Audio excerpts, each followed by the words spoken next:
Tusalie katika swala la siasa kwamba viongozi wa chama cha ODM wakiongozwa na mwenyekiti wa kitaifa wa chama hicho Gladys Wanga na mbunge wa Makadara George Alado amemsuta vikali aliyekuwa naibu rais Rigathi Gachagua kwa matamshi ya kwamba Nairobi inafaa kuongozwa na viongozi kutoka eneo la Mlima Kenya pekee, wakidai kwamba ni aibu kubwa kwa kiongozi huyo kuendeleza ukabila nchini. Mbunge Alado amepinga vikali uvumi kwamba yeye ni mgombea mwenza wa mbunge wa Gatundu Moses aliyekuwa mbunge wa Gatundu Moses Kuria katika nafasi ya ugavana mwaka 2027, akikariri kwamba atawania kiti hicho yeye mwenyewe.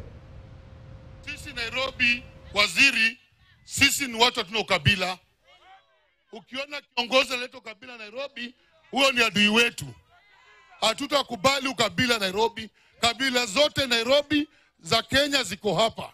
Na tukiwa na kabila zote za Kenya hapa, tunataka muungano wa kabila Nairobi. Hakuna kabila moja itaenda peke yake. So wale viongozi wanaleta kasumba ya ukabila, tunawaambia washindwe. Nimesema mimi sikui deputy wa Moses Kuria.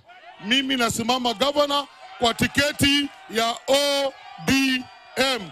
Ukitaka kuishi Kanairo, usiwahi leta kujua umetoka wapi.